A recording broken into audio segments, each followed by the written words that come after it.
वाहेगुरु। वाहिगुरु जी का खालसा, वाहिगुरु जी की फतेह। गुरु प्यारी गुरु सवारी साध संगत, आप जी बहुत ही वड्डियां भागां वाले हो जो हर रोज इस गुरमत क्लास दे विच जुड़ करके गुरबाणी दा सिख इतिहास दा जो लाहा प्राप्त करते हो, गुरमत दी सोझी आप जी प्राप्त करते हो। आप बहुत ही वड्डियां भागां वाले हो। सो जुड़ चुकी समुची साध संगत का बहुत बहुत धन्नवाद। दास लखबीर सिंह आपां साध संगत जी जो पिछले दिनों तो भाई गुरदास जी की 11वीं वार आरंभ की है, जिस दे विच भाई गुरदास जी ने सिखां दे नाम अंकित किए हैं, जिसका टीका भाई मनी सिंह जी ने किया है।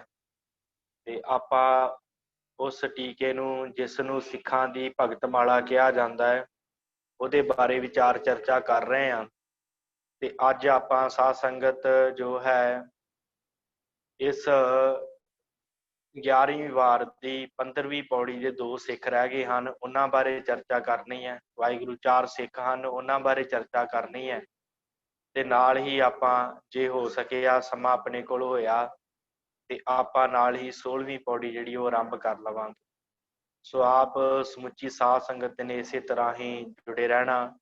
सो एक विशेष बेनती यह भी है कि बाबा लखा सिंह जी जो कोटे वाले हैं वो भी पहुंचे हैं गुरुद्वारा शानी विखे।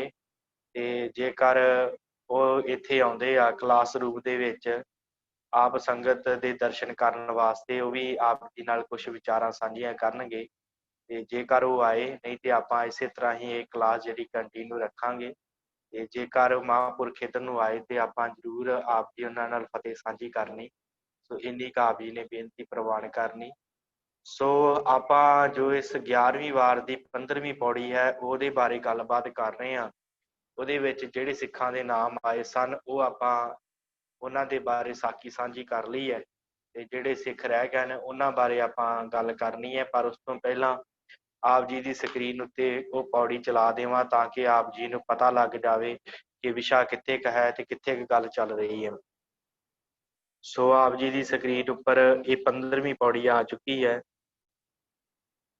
हाँ जी, आपां गल कीती है पारो जुलका परमहंस पूरे सतगुर कृपा धारी मल्लू शाही सूरमा वड्डा भगत भाई केदारी दीपा देव नारायण दास फूले दे जाइए बलिहारी लाल सुलालू बुद्धवान दुर्गा जी वंद पर उपकारी जग्गा धरनी जानिए संसारू नाले निरंकारी खानू मैया प्यो पुत है गुण गाहक गोविंद भंडारी जोध रसोईया देवता गुर सेवा कर दुत्तर तारी पूरे सतगुर पैज सवारी।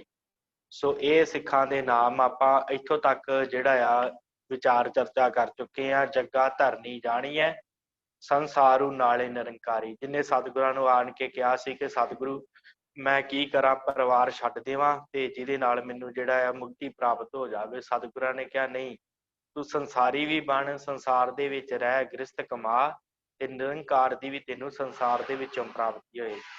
सो इस तरह इहदा भला होया ते अज असीं खानू मैया ये दोवें प्यो पुत हन, इन्हां बारे ते गोविंद भंडारी ये एक सिख है, इहदे बारे चर्चा करनी है। 3 ये हन ते जोध रसोईया देवता, जोध जो सतगुरां ने लंगर प्रथा चलाई सी, माता खीवी जी जिस लंगर की अगवाई करते सन उस लंगर दे विच भाई जोध रसोईया सी, पंडित सी ये ते ये रसोईया बन के उत्ते सेवा करदा सी। इन्हां दी जिहड़ी एक साखी आपां ਉਹ ਇੱਥੇ ਵਿਚਾਰਨੀ है। फिर उस तो बाद आपां जिहड़ा है वो 16वीं पौड़ी विचारांगे अपने कोल समा होया तां। सो सब तो पहलां जिहड़ा है 3 सिख हन। वाहिगुरू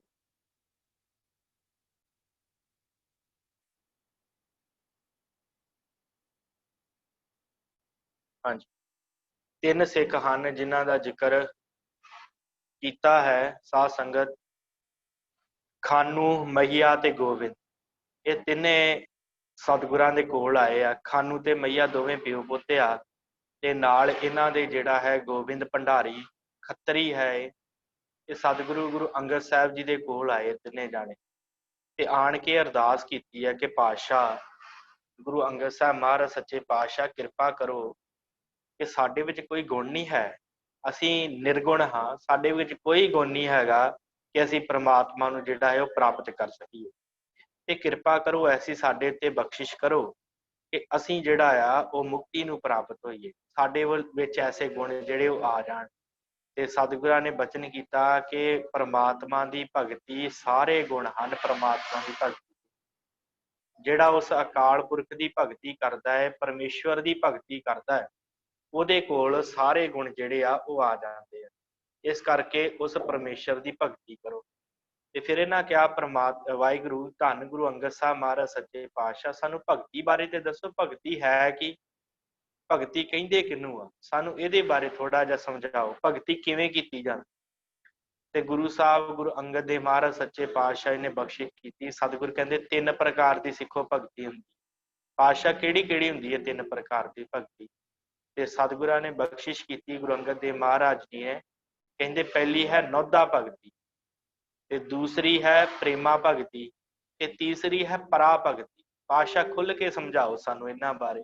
ਇਹਨਾਂ ਨੇ ਬੇਨਤੀ ਕੀਤੀ ਹੈ ਤਿੰਨਾਂ ਨੇ ਆਣ ਕੇ ਕਿ ਪਾਤਸ਼ਾਹ ਸਾਡੇ ਕੋਲ ਕੋਈ ਗੁਣ ਨਹੀਂ ਹੈਗਾ ਤੇ ਸਾਨੂੰ ਗੁਣ ਪ੍ਰਾਪਤ ਹੋਣ, ਕਿਰਪਾ ਕਰੋ ਕੋਈ ਰਸਤਾ ਦੱਸੋ। ਪਾਤਸ਼ਾਹ ਨੇ ਕਿਹਾ ਪਰਮਾਤਮਾ ਦੀ ਭਗਤੀ ਸਭ ਤੋਂ ਵੱਡਾ ਰਸਤਾ ਹੈ ਜਿਹਦੇ ਨਾਲ ਮਨੁੱਖ ਨੂੰ ਗੁਣ ਪ੍ਰਾਪਤ ਹੁੰਦੇ ਆ। ਪਾਤਸ਼ਾਹ ਗੁਣ ਪ੍ਰਾਪਤ ਹੁੰਦੇ ਭਗਤੀ ਨਾਲ, ਤੇ ਭਗਤੀ ਕਰਨ ਦੀ ਸਾਨੂੰ ਜਾਚ ਨਹੀਂ, ਸਾਨੂੰ ਭਗਤੀ ਬਾਰੇ ਸਮਝਾਓ, ਭਗਤੀ ਕਿਵੇਂ ਕੀਤੀ ਜਾਂਦੀ। ਪਾਤਸ਼ਾਹ ਨੇ ਕਿਹਾ ਹੈ ਭਾਈ 3 ਪ੍ਰਕਾਰ ਦੀ ਭਗਤੀ ਹੁੰਦੀ ਆ, ਪਹਿਲੀ ਹੈ ਨੌਦਾ ਭਗਤੀ, ਦੂਜੀ ਹੈ ਪ੍ਰੇਮਾ ਭਗਤੀ, ਤੇ ਤੀਸਰੀ ਹੈ ਪਰਾ ਭਗਤੀ। ਸਤਿਗੁਰੂ ਸਾਨੂੰ ਹੋਰ ਖੁੱਲ ਕੇ ਸਮਝਾਓ। ਪਾਤਸ਼ਾਹ ਨੇ ਕਿਹਾ ਪਹਿਲੀ ਹੈ ਨੌਦਾ ਭਗਤੀ, ਨੌਦਾ ਦਾ ਅਰਥ ਹੁੰਦਾ 9, ਤੇ 9 ਪ੍ਰਕਾਰ ਦੀ ਸਤਿਗੁਰਾਂ ਨੇ ਕਿਹਾ ਪਹਿਲੀ ਭਗਤੀ ਹੈ। ਸਤਿਗੁਰੂ 9 ਪ੍ਰਕਾਰ ਦੀ ਕਿਹੜੇ ਕਿਹੜੇ ਤਰ੍ਹਾਂ ਦੀ ਭਗਤੀ ਹੁੰਦੀ, ਤੇ ਆਪਾਂ ਇਹਦੇ ਉੱਤੇ ਥੋੜੀ ਜਿਹੀ ਵਿਚਾਰ ਕਰਨੀ ਹੈ, ਤੇ ਫਿਰ ਗੁਰਮਤਿ ਅਨੁਸਾਰ ਇਹਦਾ ਕੀ ਵਿਵੇਚਨ ਹੈ ਇਹ ਵੀ ਆਪਾਂ ਜਿਹੜਾ ਦ੍ਰਿੜ ਕਰਨਾ ਹੈ। ਸਭ ਤੋਂ ਪਹਿਲਾਂ ਆਪਾਂ ਇਹ ਵਿਚਾਰ ਕਰ ਲੈਣੇ ਕਿ 9 ਪ੍ਰਕਾਰ ਦੀ ਭਗਤੀ ਹੁੰਦੀ ਕਿਹੜੀ ਹੈ, ਫਿਰ ਗੁਰਮਤਿ ਅਨੁਸਾਰ ਆਪਾਂ ਇਹ 9 ਪ੍ਰਕਾਰ ਦੀ ਭਗਤੀ ਕਿਵੇਂ ਕਰ ਸਕਦੇ ਹਾਂ, ਇਹ ਆਪਾਂ ਜਿਹੜਾ ਇਹ ਵਿਚਾਰਨਾ ਹੈ ਸਾਧ ਸੰਗਤ। ਸੋ ਸਭ ਤੋਂ ਪਹਿਲਾਂ ਸਤਿਗੁਰਾਂ ਨੇ ਕਿਹਾ ਭਾਈ ਨੌਦਾ ਭਗਤੀ ਹੁੰਦੀ ਹੈ। ਪਾਤਸ਼ਾਹ ਨੌਦਾ ਭਗਤੀ ਕੀ ਹੁੰਦੀ ਹੈ ਸਾਨੂੰ ਸਮਝਾਓ। ਸਤਿਗੁਰੂ ਕਹਿੰਦੇ 9 ਪ੍ਰਕਾਰ ਦੀ ਭਗਤੀ ਹੁੰਦੀ ਹੈ। 9 ਪ੍ਰਕਾਰ ਦੀ ਕਿਹੜੀ ਕਿਹੜੀ ਭਗਤੀ ਹੈ? ਸਭ ਤੋਂ ਪਹਿਲੀ ਹੈ ਸ਼ਰਵਣ ਭਗਤੀ, ਸੁਣਨ ਦੀ ਭਗਤੀ, ਸੁਣਨਾ। ਦੂਸਰੀ ਹੈ ਕੀਰਤਨ ਭਗਤੀ, ਤੀਸਰੀ ਹੈ ਸਿਮਰਨ ਭਗਤੀ, ਚੌਥੀ ਹੈ ਚਰਨ ਸੇਵਾ ਭਗਤੀ, ਪੰਜਵੀਂ ਹੈ ਅਰਚਨਾ ਪੂਜਾ ਇਹ ਭਗਤੀ, ਛੇਵੀਂ ਹੈ ਬੰਦਨਾ ਨਮਸਕਾਰ ਡੰਡਾਉਤ ਜਿਹਨੂੰ ਕਹਿੰਦੇ ਆ, ਇਹ ਹੈ ਛੇਵੀਂ ਭਗਤੀ। ਤੇ ਸੱਤਵੀਂ ਭਗਤੀ ਹੈ ਸਖਾ ਭਾਵ, ਮਿੱਤਰਤਾ ਰੱਖਣੀ ਪਰਮੇਸ਼ਰ ਨਾਲ, ਇਹ ਹੈ ਇੱਕ ਭਗਤੀ। ਅੱਠਵੀਂ ਭਗਤੀ ਹੈ ਦਾਸਾ ਭਾਵ, ਭਾਵ ਦਾਸ ਹੋ ਕੇ ਚਰਨਾਂ 'ਚ ਲੱਗ ਜਾਣਾ, ਇਹਨੂੰ ਅੱਠਵੀਂ ਭਗਤੀ ਕਿਹਾ। ਪਾਤਸ਼ਾਹ 9ਵੀਂ ਭਗਤੀ ਕਿਹੜੀ ਹੈ? ਸਤਿਗੁਰਾਂ ਨੇ ਕਿਹਾ ਆਤਮ ਨਿਵੇਦਨ, ਆਪਾਂ ਜਿਹੜਾ ਹੈ ਉਹ ਆਪਣੇ ਪਰਮੇਸ਼ਰ ਦੇ ਉੱਤੋਂ ਗੁਰੂ ਦੇ ਉੱਤੋਂ ਵਾਰ ਦੇਣਾ, ਇਹ ਹੈ 9ਵੀਂ ਭਗਤੀ। ਤੇ ਸਾਧ ਸੰਗਤ ਮੈਂ ਦੱਸ ਜਾਵਾਂ ਕਿ ਭਗਤੀ ਜਿਹੜੀ ਹੈ 9 ਪ੍ਰਕਾਰ ਦੀ ਮੰਨੀ ਗਈ ਹੈ, ਤੇ ਕਿੰਨੇ ਕਿੰਨੇ ਇਹ ਭਗਤੀ ਕੀਤੀ ਹੈ ਵੀ ਆਪਾਂ ਵਿਚਾਰ ਲੈਣੇ ਥੋੜਾ ਜਿਹਾ। ਸ਼ਰਵਣ ਭਗਤੀ ਕੀਤੀ ਹੈ ਕਾਗ ਪਸੁੰਡ ਨੇ। ਕਾਗ ਪਸੁੰਡ ਜੀ ਦਾ ਸਰੀਰ ਕਾਂ ਦਾ ਸੀ, ਤੇ ਸਿਰ ਜਿਹੜਾ ਸੀ ਉਹ ਵਾਹਿਗੁਰੂ ਜਿਹੜਾ ਸਿਰ ਸੀ ਉਹ ਮਨੁੱਖ ਦਾ ਸੀ, ਤੇ ਇਹਦੇ ਗੁਰੂ ਨੇ ਸ਼ਰਾਪ ਦਿੱਤਾ ਸੀ ਕਿ ਤੂੰ ਬੜਾ ਕਾਂ ਕਾਂ ਕਰਦਾ, ਜਾਂ ਤੈਨੂੰ ਕਾਂ ਦਾ ਜੀਵਨ ਮਿਲੇ। ਇਹਨੇ ਕਿਹਾ ਜੀ ਮੈਂ ਫਿਰ ਪਰਮੇਸ਼ਰ ਨੂੰ ਕਿਵੇਂ ਸਿਮਰਾਂਗਾ, ਤੇ ਫਿਰ ਇਹਦਾ ਸਰੀਰ ਜਿਹੜਾ ਸੀ ਉਹ ਕਾਂ ਦਾ ਰਹਿ ਗਿਆ, ਤੇ ਸਿਰ ਜਿਹੜਾ ਸੀ ਉਹ ਇਹਦਾ ਮਨੁੱਖ ਦਾ ਸੀ, ਤੇ ਇਹਨੇ ਸਿਮਰਨ ਕੀਤਾ, ਸਰਵਣ ਕੀਤਾ। ਇਹਨੇ ਗੁਰੂ ਨਾਨਕ ਸਾਹਿਬ ਜਦੋਂ ਗਏ ਨਾ ਇਹਦੇ ਕੋਲ, ਜੋ ਪੁਰਾਤਨ ਜਨਮ ਸਾਖੀ ਦੇ ਅਨੁਸਾਰ, ਇਹਨੇ ਫਿਰ ਕੀਰਤਨ ਸਰਵਣ ਕੀਤਾ ਸੀ ਸਤਿਗੁਰਾਂ ਦਾ, ਫਿਰ ਇਹਦੀ ਮੁਕਤੀ ਹੋਈ। ਸੋ ਇਹਨੇ ਸਰਵਣ ਭਗਤੀ ਕੀਤੀ ਕਾਗ ਪਸੁੰਡ ਨੇ। ਤੇ ਕੀਰਤਨ ਭਗਤੀ ਨਾਰਦ ਮੁਨੀ ਨੇ ਕੀਤੀ ਹੈ। ਨਾਰਦ ਮੁਨੀ ਦੇ ਕੋਲ ਖੜਤਾਲਾਂ ਜੀ ਹੁੰਦੀਆਂ, ਉਹ ਨਾਲ ਵਜਾਉਂਦਾ, ਨਾਲ ਨਾਰਾਇਣ ਨਾਰਾਇਣ ਕਰਦਾ ਹੈ, ਤੇ ਨਾਲ ਉਹਦੇ ਗਲ ਦੇ ਵਿੱਚ ਵੀਣਾ ਹੁੰਦੀ ਹੈ। ਇਸ ਕਰਕੇ ਮੰਨਿਆ ਗਿਆ ਕਿ ਨਾਰਦ ਮੁਨੀ ਨੇ ਕੀਰਤਨ ਭਗਤੀ ਕੀਤੀ। ਸਿਮਰਨ ਭਗਤੀ ਕੀਤੀ ਸ਼ੇਸ਼ਨਾਗ ਨੇ। ਸ਼ੇਸ਼ਨਾਗ ਮੰਨਿਆ ਜਾਂਦਾ ਹੈ ਕਿ ਇਹ ਮੈਂ ਗੁਰਮਤਿ ਅਨੁਸਾਰੀ ਨਹੀਂ ਗੱਲ ਕਰ ਰਿਹਾ, ਮਤ ਸਮਝਣਾ ਕਿ ਗੁਰਮਤਿ ਅਨੁਸਾਰੀ, ਉਹ ਆਪਾਂ ਫਿਰ ਗੱਲ ਕਰਨੀ ਗੁਰਮਤਿ ਅਨੁਸਾਰੀ ਕੀ ਹੁੰਦੀ ਹੈ ਨੌਦਾ ਭਗਤੀ।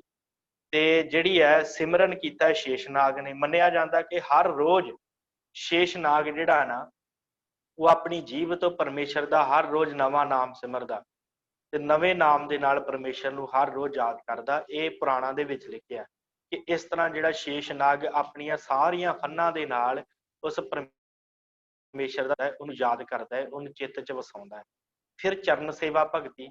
ਚਰਨ ਸੇਵਾ ਭਗਤੀ ਜਿਹੜੀ ਉਹ ਲక్ష్ਮੀ ਨੇ ਕੀਤੀ ਹੈ, ਕਿਉਂਕਿ ਮੰਨਿਆ ਜਾਂਦਾ ਹੈ ਕਿ ਵਿਸ਼ਨੂੰ ਦੇ ਚਰਨਾਂ ਦੀ ਸੇਵਾ ਭਾਵ ਇਹ ਲక్ష్ਮੀ ਜਿਹੜੀ ਹੈ ਵਿਸ਼ਨੂੰ ਦੇ ਪੈਰ ਘੁੱਟਦੀ ਸੀ, ਇਸ ਕਰਕੇ ਇਹਨੇ ਚਰਨ ਸੇਵਾ ਭਗਤੀ ਕੀਤੀ। ਤੇ ਅਗਲੀ ਹੈ ਅਰਚਨਾ ਭਾਵ ਪੂਜਾ ਭਗਤੀ। ਪੂਜਾ ਹੁੰਦੀ ਹੈ ਜਿਵੇਂ ਫੁੱਲ ਭੇਟ ਕਰਨੇ ਗੁਰੂ ਨੂੰ, ਪਰਮੇਸ਼ਰ ਨੂੰ ਫੁੱਲ ਭੇਟ ਕਰਨੇ, ਤਿਲਕ ਲਾਉਣੇ, ਇਹਨੂੰ ਕਹਿੰਦੇ ਆ ਅਰਚਨਾ, ਪੂਜਾ ਕਰਨੀ। ਤੇ ਇਹ ਕੀਤੀ ਹੈ ਕੁਬਜਾ ਨੇ। ਇਹ ਕੁਬਜਾ ਇੱਕ ਮਾਲਣ ਹੋਈ ਹੈ। ਜਦੋਂ ਕ੍ਰਿਸ਼ਨ ਜੀ ਗਏ ਨਾ ਦਵਾਰਕਾ, ਤੇ ਉੱਥੇ ਇਹ ਜਿਹੜੀ ਮਾਲਣ ਸੀ ਤੇ ਇਹਨੇ ਇਹ ਕੰਸ ਵਾਸਤੇ ਲੈ ਕੇ ਜਾਂਦੀ ਸੀ ਫੁੱਲ ਵਗੈਰਾ ਸਾਰਾ ਕੁਝ। ਕੰਸ ਨੂੰ ਜਾ ਕੇ ਤਿਲਕ ਲਾਉਂਦੀ ਹੁੰਦੀ ਸੀ, ਉਹਦੇ ਅੱਗੇ ਫੁੱਲ ਭੇਟਾ ਕਰਦੀ ਹੁੰਦੀ। ਤੇ ਕਹਿੰਦੇ ਕਿ ਇੱਕ ਦਿਨ ਇਹ ਲੈ ਕੇ ਚੱਲੀ ਸਾਰਾ ਕੁਝ, ਫੁੱਲ ਲੈ ਕੇ ਤੇ ਹੋਰ ਜੋ ਵੀ ਸੀ ਲੈ ਕੇ ਜਾ ਰਹੀ ਸੀ, ਤੇ ਰਸਤੇ 'ਚ ਕ੍ਰਿਸ਼ਨ ਲੰਘ ਰਿਹਾ ਸੀ। ਤੇ ਕ੍ਰਿਸ਼ਨ ਜੀ ਨੂੰ ਦੇਖ ਕੇ ਇਹਦੇ ਮਨ ਵਿੱਚ ਜਿਹੜੀ ਹੈ ਨਾ ਬੜੀ ਭਗਤੀ ਆਈ। ਕੁਬਜਾ ਦਾ ਅਰਥ ਹੁੰਦਾ ਕੁੱਬਾ, ਜਿਹਨੂੰ ਆਪਾਂ ਜਿਹੜੇ ਸਿੱਧਿਆ ਨਹੀਂ ਹੋ ਸਕਦਾ, ਇਹ ਕੁੱਬੀ ਸੀ ਸਰੀਰ 'ਚੋਂ। ਤੇ ਇਹਨੇ ਫਿਰ ਕ੍ਰਿਸ਼ਨ ਨੂੰ ਵੇਖ ਕੇ ਬੜਾ ਇਹਦਾ ਮਨ ਪ੍ਰਸੰਨ ਹੋਇਆ, ਤੇ ਇਹਨੇ ਫਿਰ ਜਿਹੜਾ ਤਿਲਕ ਉਹਨੂੰ ਲਾਉਣਾ ਸੀ ਕੰਸ ਨੂੰ ਜਾ ਕੇ, ਉਹ ਤਿਲਕ ਇਹਨੇ ਇਹਨੂੰ ਲਾ ਦਿੱਤਾ ਕ੍ਰਿਸ਼ਨ ਜੀ ਨੂੰ।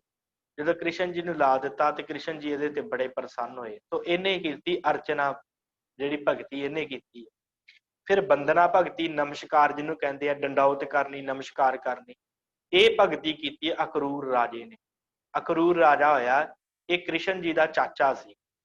ਤੇ ਜਦੋਂ ਮਥੁਰਾ ਤੋਂ ਇਹਨੂੰ ਲੈ ਕੇ ਜਾਣ ਵਾਲਾ ਜਿਹੜਾ ਸੀ ਉਹ ਇਹੀ ਸੀ ਅਕਰੂਰ। ਇਹਨੇ ਨਮਸਕਾਰ ਦੇ ਨਾਲ ਹੀ ਜਿਹੜਾ ਉਹ ਕ੍ਰਿਸ਼ਨ ਜੀ ਨੂੰ ਪਾਇਆ ਸੀ, ਬਹੁਤ ਨਮਸਕਾਰਾਂ ਕੀਤੀਆਂ, ਮੱਥਾ ਟੇਕਦਾ ਸੀ ਜਦੋਂ ਵੀ ਇਹਨਾਂ ਦੇ ਦਰਬਾਰ 'ਚ ਆਉਂਦਾ ਸੀ।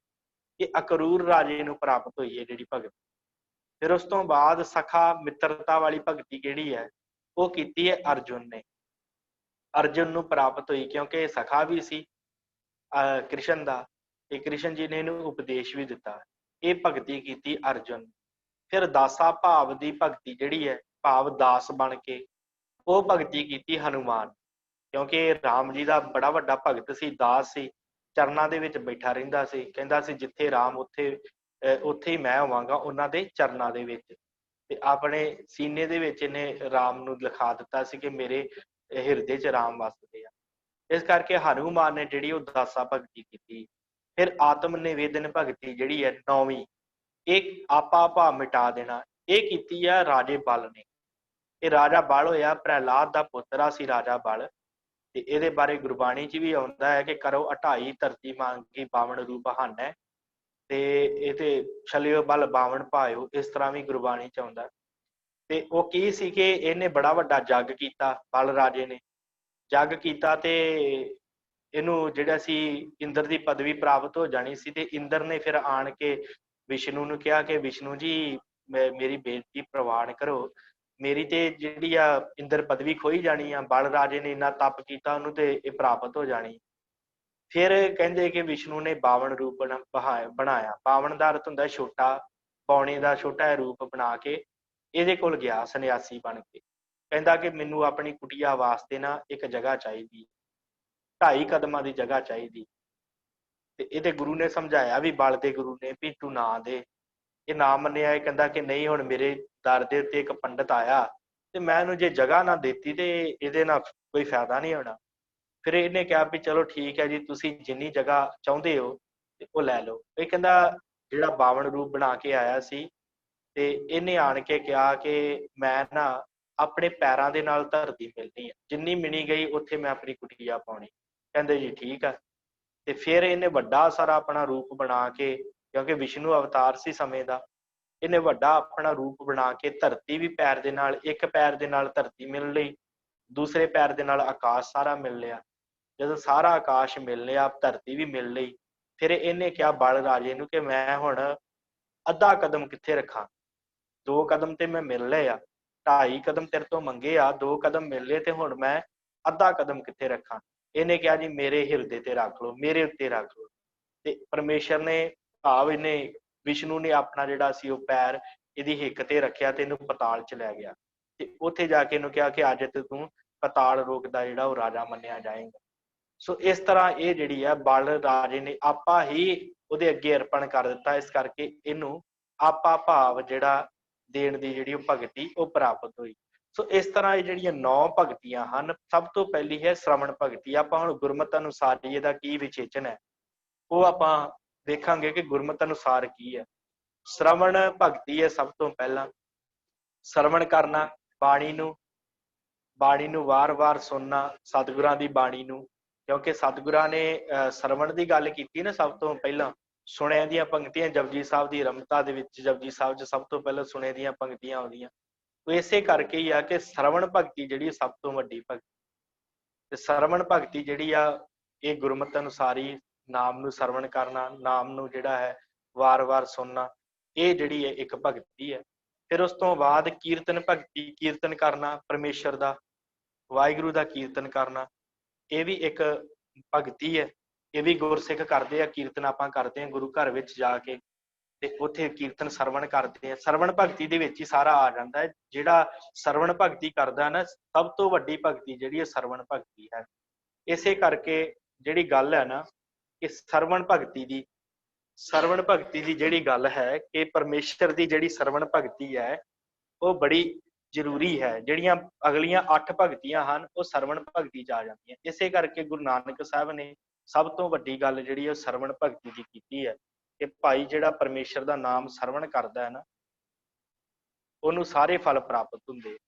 ਸੋ ਇਹ ਸਰਵਣ ਭਗਤੀ। ਫਿਰ ਉਸ ਤੋਂ ਬਾਅਦ ਅਗਲੀ ਜਿਹੜੀ ਹੈ ਕੀਰਤਨ ਭਗਤੀ। ਕੀਰਤਨ ਜਿਹੜੇ ਕਰਨਾ ਨਹੀਂ ਆਉਂਦਾ ਤੇ ਉਸ ਕੀਰਤਨ ਨੂੰ ਸੁਣਨਾ।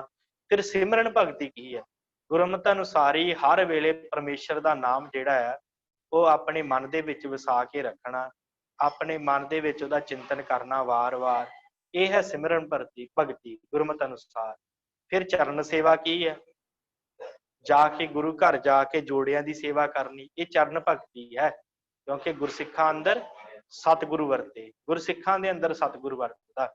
ਇਸ ਕਰਕੇ ਜਿੱਥੇ ਗੁਰਸਿੱਖ ਹੁੰਦੇ ਆ ਉੱਥੇ ਗੁਰਸਿੱਖਾਂ ਦੇ ਜਿਹੜੇ ਆ ਚਰਨ ਝਾੜਨੇ, ਉਹਨਾਂ ਦੇ ਜੋੜਿਆਂ ਦੀ ਸੇਵਾ ਕਰਨੀ, ਇਹ ਹੈ ਚਰਨ ਸੇਵਾ। ਇਹ ਵੀ ਇੱਕ ਭਗਤੀ ਮੰਨੀ ਗਈ। ਫਿਰ ਉਸ ਤੋਂ ਬਾਅਦ ਹੈ ਅਰਚਨਾ, ਪੂਜਾ ਕਰਨੀ। ਗੁਰਸਿੱਖ ਗੁਰੂ ਘਰ ਵਿਖੇ ਜਿਹੜਾ ਫੁੱਲ ਲੈ ਕੇ ਆਉਂਦੇ ਆ, ਗੁਰੂ ਘਰੇ ਫੁੱਲ ਲੈ ਕੇ ਆਉਂਦੇ ਆ, ਹੋਰ ਕਈ ਤਰ੍ਹਾਂ ਦੀਆਂ ਚੀਜ਼ਾਂ ਲੈ ਕੇ ਅਰਪਣ ਕਰਦੇ ਆ, ਇਹਨੂੰ ਕਹਿੰਦੇ ਆ ਪੂਜਾ, ਇਹਨੂੰ ਅਰਚਨਾ ਕਹਿੰਦੇ ਆ। ਫੁੱਲ ਲੈ ਕੇ ਆਉਣੇ ਜਾਂ ਹੋਰ ਆਪਣੀ ਸ਼ਰਧਾ ਅਨੁਸਾਰ ਕਈ ਗੁਰਸਿੱਖ ਕਿਰਪਾਨਾਂ ਲੈ ਕੇ ਗੁਰੂ ਘਰ ਭੇਟ ਕਰਦੇ ਆ। ਕਈ ਸੋਹਣਾ ਜਿਹਾ ਕੋਈ ਖੰਡਾ ਵੇਖ ਕੇ ਜੇ ਕਿਤੇ ਜਾਂਦਾ ਯਾਤਰਾ ਤੇ ਉੱਥੋਂ ਖੰਡਾ ਲੈ ਆਉਂਦਾ ਕਿ ਚਲੋ ਮੈਂ ਆਪਣੇ ਗੁਰਦੁਆਰਾ ਸਾਹਿਬ ਜਾ ਕੇ ਉੱਥੇ ਭੇਟਾ ਕਰਾਂਗਾ, ਸੋਹਣਾ ਲੱਗੇਗਾ। ਇਹਨੂੰ ਕਹਿੰਦੇ ਅਰਚਨਾ। ਇਹ ਅੱਗੇ ਗੁਰੂ ਸਾਹਿਬ ਦੇ ਭੇਟਾ ਆਪਾਂ ਰੱਖਦੇ ਆ, ਇਹਨੂੰ ਅਰਚਨ ਭਗਤੀ ਕਹਿੰਦੇ ਆ। ਫਿਰ ਬੰਦਨਾ ਕਹਿੰਦੇ ਆ, ਨਮਸਕਾਰ ਕਰਨੀ, ਵਾਰ-ਵਾਰ ਨਮਸਕਾਰ ਕਰਦੇ ਆ ਆਪਾਂ, ਗੁਰੂ ਸਾਹਿਬ ਦੀ ਪ੍ਰਦਖਣਾ ਕਰਦੇ ਆ। ਇਹ ਹੈ ਸਾਡੇ ਵਾਸਤੇ ਸਤਿਗੁਰੂ ਦੀ ਜਿਹੜੀ ਹੈ ਬੰਦਨਾ ਕਰਨੀ, ਨਮਸਕਾਰ ਕਰਨੀ। ਮੱਥਾ ਟੇਕਦੇ ਆ ਸਤਿਗੁਰਾਂ ਦੇ ਹਜ਼ੂਰ ਜਾ ਕੇ, ਫਿਰ ਅਸੀਂ ਪਰਿਕਰਮਾ ਕਰਕੇ ਬੈਠਦੇ ਆ, ਇਹ ਹੈ ਨਮਸਕਾਰ ਭਗਤੀ। ਫਿਰ ਉਸ ਤੋਂ ਬਾਅਦ ਹੈ ਸਖਾ ਭਾਵ, ਮਿੱਤਰਤਾ। ਇਹ ਫਿਰ ਅਸੀਂ ਗੁਰੂ ਨੂੰ ਆਪਣਾ ਮਿੱਤਰ ਜਾਣ ਕੇ ਕਿ ਆਪ ਜੀ ਹੀ ਸਾਡੇ ਮਿੱਤਰ ਹੋ ਤੇ ਸਤਿਗੁਰਾਂ ਦੇ ਹਜ਼ੂਰ ਅਸੀਂ ਅਰਦਾਸ ਕਰਦੇ ਹਾਂ ਕਿ ਤੁਸੀਂ ਰੱਖਣਹਾਰ ਹੋ। ਕਿਉਂਕਿ ਉਹ ਸਾਡੇ ਦਿਲ ਦੀਆਂ ਹਰ ਕੋਈ ਵੀ ਗੱਲ ਹੈ, ਮਨੁੱਖ ਉਹ ਆਪਣੇ ਪਰਿਵਾਰ ਦੇ ਨਾਲ ਭਾਵੇਂ ਸਾਂਝੀ ਨਾ ਕਰੇ ਪਰ ਆਪਣੇ ਮਿੱਤਰ ਦੇ ਨਾਲ ਉਹ ਗੱਲ ਜ਼ਰੂਰ ਸਾਂਝੀ ਕਰਦਾ ਹੈ। ਇਸ ਕਰਕੇ ਮਿੱਤਰ ਭਾਵ ਹੈ ਸਾਡਾ ਗੁਰੂ ਨਾਲ, ਅਸੀਂ ਗੁਰੂ ਦੇ ਨਾਲ ਹਰ ਗੱਲ ਆਪਣੀ ਮਨ ਦੀ ਸਾਂਝੀ ਕਰ ਸਕਦੇ ਹਾਂ। ਇਸ ਤਰ੍ਹਾਂ ਆਪਣੇ ਗੁਰੂ ਦੇ ਨਾਲ ਅਸੀਂ ਜਿਹੜੀ ਹੈ ਭਗਤੀ ਕਰਦੇ, ਕਿਹੜੀ? ਮਿੱਤਰ ਭਾਵ ਰੱਖ। ਫਿਰ ਦਾਸਾ ਭਾਵ ਰੱਖ ਕੇ ਭਗਤੀ ਕੀ ਹੈ? ਦਾਸਾ ਭਾਵ ਰੱਖ ਕੇ ਜਿਹੜੀ ਹੈ ਨਾ, ਸਤਿਗੁਰਾਂ ਨੇ ਜਗ੍ਹਾ ਜਗ੍ਹਾ ਦੇ ਉੱਤੇ ਕਿਹਾ ਕਿ ਮੈਂ ਮੋਖੋ ਦਾਸ ਤਮਣ ਕਾ ਜਾਨੋ, ਗੁਰੂ ਗੋਬਿੰਦ ਸਿੰਘ ਮਹਾਰਾਜ ਜੀ ਨੇ ਵੀ ਕਿਹਾ। ਇਸੇ ਤਰ੍ਹਾਂ ਗੁਰੂ ਸਾਹਿਬ, ਗੁਰੂ ਨਾਨਕ ਸਾਹਿਬ ਜੀ ਨੇ ਵੀ ਜਗ੍ਹਾ ਜਗ੍ਹਾ ਤੇ ਦਾਸਾ ਭਾਵ ਰੱਖ ਕੇ ਪਰਮੇਸ਼ਰ ਦੀ ਬੰਦਗੀ ਕਰਨੀ ਕਿ ਮੈਂ ਆਪ ਜੀ ਦਾ ਦਾਸ ਹਾਂ। ਇਸ ਤਰ੍ਹਾਂ ਵੀ ਇਹ ਜਿਹੜੀ ਭਗਤੀ ਉਹ ਕੀਤੀ ਜਾਂਦੀ ਹੈ। ਫਿਰ ਉਸ ਤੋਂ ਬਾਅਦ ਅਗਲੀ ਭਗਤੀ ਹੈ ਆਤਮ ਨਿਵੇਦਨ। ਆਤਮ ਨਿਵੇਦਨ, ਆਪਾ ਹੀ ਸਮਰਪਣ ਕਰ ਦੇਣਾ। ਇਹ ਭਗਤੀ ਹੈ ਕਿ ਆਪਣੇ ਆਪ ਨੂੰ ਗੁਰੂ ਦੇ ਹਵਾਲੇ ਕਰ ਦੇਣਾ, ਜੋ ਗੁਰੂ ਕਹਿੰਦਾ ਹੈ ਉਹਨੂੰ ਮੰਨ ਲੈਣਾ। ਇਹਨੂੰ ਕਿਹਾ ਜਾਂਦਾ ਹੈ ਆਤਮ ਨਿਵੇਦਨ ਭਗਤ ਭਾਵ ਆਪਾ ਜਿਹੜਾ ਹੈ ਗੁਰੂ ਤੋਂ ਸਮਰਪਣ ਕਰ ਦੇਣਾ। ਸੋ ਇਸ ਤਰ੍ਹਾਂ ਇਹ ਜਿਹੜੀਆਂ 9 ਪ੍ਰਕਾਰ ਦੀਆਂ ਜਿਹੜੀਆਂ ਹਨ ਉਹ ਭਗਤੀਆਂ ਹਨ ਤੇ ਇਹ 9 ਪ੍ਰਕਾਰ ਦੀਆਂ ਭਗਤੀਆਂ ਕਹੀਆਂ। ਫਿਰ ਉਸ ਤੋਂ ਬਾਅਦ ਜਿਹੜੀ ਹੈ 9 ਪ੍ਰਕਾਰ ਦੀ ਭਗਤੀ ਦ੍ਰਿੜ ਕਰਵਾਈ ਸਤਿਗੁਰਾਂ ਨੇ, ਗੁਰੂ ਅੰਗਦ ਸਾਹਿਬ ਨੇ ਇਹਨਾਂ ਤਿੰਨਾਂ ਨੂੰ। ਤੇ ਫਿਰ ਉਸ ਤੋਂ ਬਾਅਦ ਅਗਲੀ ਹੈ ਪ੍ਰੇਮਾ ਭਗਤੀ। ਪ੍ਰੇਮਾ ਭਗਤੀ ਕੀ ਹੈ? ਪ੍ਰੇਮਾ ਭਗਤੀ ਹੈ, ਸਤਿਗੁਰਾਂ ਨੇ ਉਦਾਹਰਨ ਬੜੀ ਸੁੰਦਰ ਦਿੱਤੀ। ਕਹਿੰਦੇ ਕਿ ਜਦੋਂ ਕਿਸੇ ਰੁੱਖ ਦੇ ਉੱਤੇ ਕੋਈ ਫਲ ਲੱਗਾ ਹੋਵੇ ਤੇ ਜਦੋਂ ਉਹ ਕੱਚਾ ਫਲ ਹੋਵੇ, ਭਾਵ ਜਿਹੜਾ ਹੈ ਉਹ ਫਲ ਪੱਕਾ ਨਾ ਹੋਵੇ, ਤੇ ਜੇ ਕੋਈ ਉਹਨੂੰ ਤੋੜ ਕੇ ਖਾ ਲੇ ਕੱਚੇ ਫਲ ਨੂੰ ਤੇ ਉਹ ਕੌੜਾ ਲੱਗੇਗਾ। ਤੇ ਉਸੇ ਤਰ੍ਹਾਂ ਜੇ ਕੋਈ ਥੋੜਾ ਜਿਹਾ ਪੀਲਾ ਪੈ ਜੇ ਫਲ ਤੇ ਜੇ ਉਹ ਪੀਲੇ ਫਲ ਨੂੰ ਛਕੇ ਤੇ ਉਸ ਪੀਲੇ ਫਲ ਦੇ ਵਿੱਚੋਂ ਵੀ ਉਹਨਾਂ ਰਸ ਨਹੀਂ ਆਵੇਗਾ। ਪਰ ਜਿਹੜਾ ਪੂਰਨ ਤੌਰ ਤੇ ਪੱਕ ਜਾਵੇ, ਚੰਗੀ ਤਰ੍ਹਾਂ ਪੱਕਿਆ ਹੋਵੇ ਫਲ, ਤੇ ਜਦੋਂ ਉਹਨੂੰ ਛਕਾਂਗੇ ਤੇ ਉਹਦਾ ਜਿਹੜਾ ਰਸ ਉਹ ਵੱਖਰਾ ਹੁੰਦਾ, ਉਹਦਾ ਰਸ ਬਹੁਤ ਹੁੰਦਾ।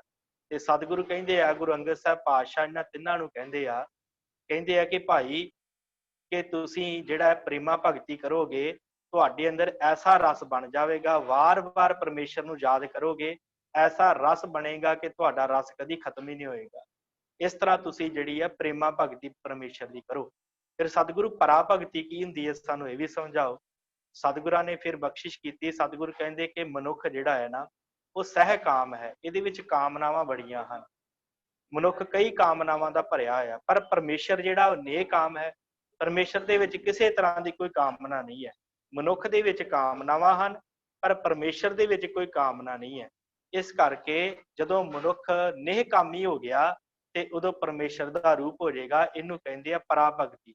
ਸੋ ਇਸ ਤਰ੍ਹਾਂ ਸਤਿਗੁਰਾਂ ਨੇ ਇਹ 3 ਭਗਤੀਆਂ ਜਿਹੜੀਆਂ ਦ੍ਰਿੜ ਕਰਵਾਈਆਂ। ਪਹਿਲਾਂ ਨੌਦਾ ਭਗਤੀ, 9 ਪ੍ਰਕਾਰ ਦੀ ਭਗਤੀ ਸਤਿਗੁਰਾਂ ਨੇ ਦ੍ਰਿੜ ਕਰਵਾਈ ਆ, ਜਿਹਦੀ ਆਪਾਂ ਉਸ ਤਰ੍ਹਾਂ ਵੀ ਗੱਲ ਕੀਤੀ ਹੈ ਜਿਵੇਂ ਸ਼ਾਸਤਰਾਂ ਚ ਆਉਂਦਾ ਹੈ, ਤੇ ਨਾਲ ਹੀ ਆਪਾਂ ਗੁਰਮਤਿ ਅਨੁਸਾਰ ਵਿਚੇਚਨ ਵੀ ਕੀਤਾ ਹੈ। ਤੇ ਫਿਰ ਉਹਦੇ ਨਾਲ ਹੀ ਸਤਿਗੁਰਾਂ ਨੇ ਪ੍ਰੇਮਾ ਭਗਤੀ ਦ੍ਰਿੜ ਕਰਵਾਈ ਹੈ ਕਿ ਭਾਈ ਜਿਵੇਂ ਫਲ ਪੱਕ ਜਾਂਦਾ ਹੈ ਰੁੱਖ ਦੇ ਨਾਲ ਲੱਗਾ ਹੋਇਆ, ਇਸੇ ਤਰ੍ਹਾਂ ਜਦੋਂ ਸਿੱਖ ਗੁਰੂ ਦੇ ਨਾਲ ਲੱਗਦਾ ਹੈ ਤੇ ਉਹਦੇ ਅੰਦਰ ਰਸ ਭਰ ਜਾਂਦਾ ਹੈ। ਵਾਰ-ਵਾਰ ਜਦੋਂ ਪਰਮੇਸ਼ਰ ਨੂੰ, ਗੁਰੂ ਨੂੰ ਯਾਦ ਕਰਦਾ ਹੈ ਤੇ ਉਹਦੇ ਅੰਦਰ ਰਸ ਭਰਦਾ ਹੈ ਨਾਮ ਦਾ, ਸਿਮਰਨ ਦਾ। ਇਹ ਪ੍ਰੇਮਾ ਭਗਤੀ ਹੈ। ਤੇ ਜਿਹੜੀ ਪਰਾ ਭਗਤੀ ਹੈ, ਜਦੋਂ ਮਨੁੱਖ ਸਹਿਕਾਮੀ ਤੋਂ ਨੇਕਾਮੀ ਹੋ ਜਾਂਦਾ ਹੈ, ਕਾਮਨਾਵਾਂ ਨੂੰ ਖਤਮ ਕਰ ਲੈਂਦਾ ਹੈ, ਫਿਰ ਪਰਮੇਸ਼ਰ ਦਾ ਰੂਪ ਹੋ ਜਾਂਦਾ ਹੈ, ਇਹਨੂੰ ਕਹਿੰਦੇ ਆ ਪਰਾ ਭਗਤੀ। ਇਹ 3 ਤਰ੍ਹਾਂ ਦੀਆਂ ਭਗਤੀਆਂ ਇਹਨਾਂ 3 ਗੁਰਸਿੱਖਾਂ ਨੂੰ ਜਿਹੜਾ ਹੈ ਭਾਈ ਹਾਨੂੰ, ਮਹੀਆ ਤੇ ਗੋਬਿੰਦ ਨੂੰ ਸਤਿਗੁਰਾਂ ਨੇ ਦ੍ਰਿੜ ਕਰਵਾਈਆਂ ਹਨ। ਸੋ ਹੁਣ ਮੈਂ ਆਪ ਜੀ ਦੇ ਸਮਕਸ਼ ਬੇਨਤੀ ਕਰਾਂ ਕਿ ਆਪਣੇ ਕੋਲ ਜੋ ਹੈ ਮਹਾਪੁਰਖ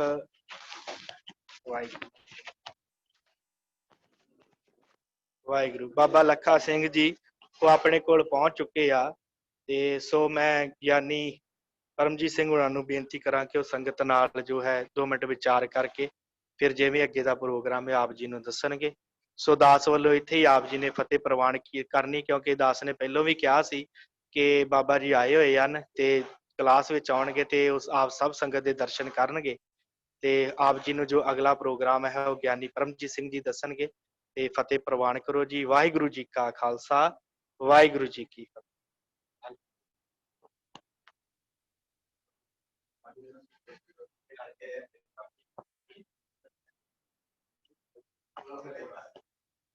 ਵਾਹਿਗੁਰੂ ਜੀ ਕਾ ਖਾਲਸਾ, ਵਾਹਿਗੁਰੂ ਜੀ ਕੀ ਫਤਿਹ। ਵਾਹਿਗੁਰੂ ਜੀ ਕਾ ਖਾਲਸਾ, ਵਾਹਿਗੁਰੂ ਜੀ ਕੀ ਫਤਿਹ। ਗਿਆਨੀ ਲਖਬੀਰ ਸਿੰਘ ਜੀ ਆਪ ਜੀ ਦੇ ਨਾਲ ਜੋ ਗੁਰਮਤਿ ਦੀ ਵਿਚਾਰ ਹੈ ਉਹ ਸਾਂਝੀ ਕਰ ਰਹੇ ਸਨ। ਜੋ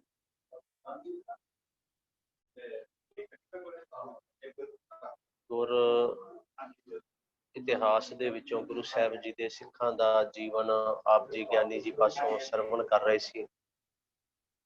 ਅੱਜ ਜੋ ਹੈ ਉਹ ਇਹ ਸਿੱਖ ਜਿਹੜੀ ਸੰਗਤ ਹੈ ਇਹ ਡੱਲੇ ਦੀ ਸੰਗਤ ਹੈ ਸਾਰੀ। ਤੇ ਭਾਈ ਸਾਹਿਬ ਭਾਈ ਗੁਰਦਾਸ ਜੀ ਨੇ ਡੱਲੇ ਦੇ ਹੀ ਇਕੱਲੇ 72 ਸਿੱਖਾਂ ਦਾ ਜ਼ਿਕਰ ਕੀਤਾ ਹੈ। ਇੱਕ ਛੋਟਾ ਜਿਹਾ ਪਿੰਡ ਹੈ ਡੱਲਾ, ਸੁਲਤਾਨਪੁਰ ਲੋਧੀ ਦੇ ਬਿਲਕੁਲ ਨਾਲ ਹੈ। ਜਿਹੜਾ ਕੱਲ ਦਾ ਇਤਿਹਾਸ ਦਾ ਪ੍ਰਸੰਗ ਆਪਾਂ ਸ਼ਰਵਣ ਕੀਤਾ ਭਾਈ ਪਾਰੋ ਜੁਲਕਾ ਜੀ ਦਾ, ਜਿਨ੍ਹਾਂ ਨੂੰ ਗੁਰੂ ਸਾਹਿਬ ਜੀ ਨੇ ਪਰਮਹੰਸ ਦੀ ਉਪਾਧੀ ਜਿਹੜੀ ਉਹ ਦਿੱਤੀ ਸੀ, ਉਹ ਭਾਈ ਪਾਰੋ ਜੁਲਕਾ ਜੀ ਵੀ ਇਸੇ ਡੱਲੇ ਪਿੰਡ ਦੇ ਹੀ ਰਹਿਣ ਵਾਲੇ ਸਨ। ਉਹਨਾਂ ਦਾ ਪਿੰਡ ਵੀ ਡੱਲਾ ਸੀ। ਗੁਰੂ ਅੰਗਦ ਸਾਹਿਬ ਜੀ ਦੇ ਸਿੱਖ ਸਨ। ਗੁਰੂ ਅਮਰਦਾਸ ਸਾਹਿਬ ਸੱਚੇ ਪਾਤਸ਼ਾਹ ਜੀ ਦੇ ਕੋਲ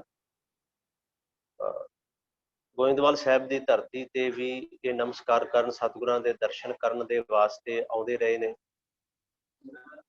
ਕਈ ਵਾਰ ਮਨ ਦੇ ਅੰਦਰ ਬੜੀ ਹੈਰਾਨੀ ਹੁੰਦੀ ਹੈ ਕਿ ਇੱਕ ਪਿੰਡ ਦੇ 72 ਸਿੱਖਾਂ ਦਾ ਜ਼ਿਕਰ ਭਾਈ ਸਾਹਿਬ ਜੀ ਨੇ ਆਪਣੀ ਇਸ ਵਾਰ ਦੇ ਅੰਦਰ ਕਰ ਦਿੱਤਾ, ਜਾਂ ਕੁੱਲ 72 ਸਿੱਖਾਂ ਦਾ ਜ਼ਿਕਰ ਉਹਨਾਂ ਨੇ ਕੀਤਾ, ਤੇ ਇੱਕ ਸਿੱਖ ਜਾਂ ਕਹਿ ਲਵਾਂ ਕਿ ਇੱਕ ਪੂਰੇ ਦਾ ਪੂਰਾ ਪਿੰਡ ਹੀ ਜਿਹੜਾ ਹੈ ਉਹ ਗੁਰੂ ਸਾਹਿਬ ਦਾ ਸਿੱਖ ਬਣ ਗਿਆ। ਸਿਰਫ ਸਿੱਖ ਬਣਨ ਤੱਕ ਸੀਮਤ ਨਹੀਂ, ਜਿਨ੍ਹਾਂ ਨੇ ਗੁਰੂ ਦੇ ਬਚਨਾਂ ਨੂੰ ਮਨ ਦੇ ਅੰਦਰ ਧਾਰਿਆ, ਗੁਰੂ ਦੀ ਸਿੱਖੀ ਨੂੰ ਆਪਣੇ ਅੰਦਰ ਜਿਹੜਾ ਉਹ ਵਸਾਇਆ।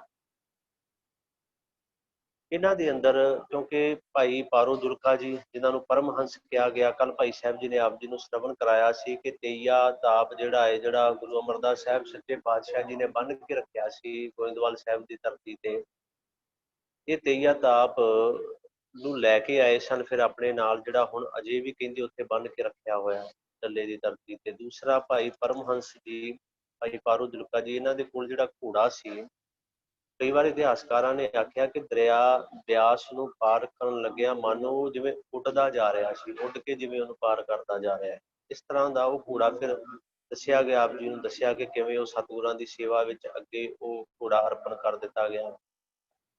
ਸੋ ਇਹ ਕੁੱਲ ਇੰਨੇ ਸਿੱਖ ਹਨ, 72 ਸਿੱਖਾਂ ਦਾ ਜ਼ਿਕਰ ਹੈ। ਤੇ ਅੱਜ ਮੈਂ ਇੱਕ ਬੇਨਤੀ ਕਰਾਂ ਕਿ ਕੁਝ ਇੱਕ ਪਰਿਵਾਰ ਦੇ ਵਿੱਚ ਪੁਰਾਣੀ ਚੜ੍ਹਾਈ ਕਰ ਗਿਆ ਸੀ, ਅੰਤਮ ਸੰਸਕਾਰ ਤੋਂ ਬਾਅਦ ਹੁਣ ਐਲਾਨੀਆਂ ਦਾ ਪਾਠ ਕੀਤਾ ਗਿਆ ਹੈ ਤੇ ਸਿੱਖ ਸੰਗਤ ਇੱਥੇ ਸਾਡੇ ਕੋਲ ਵੀ ਹੈ।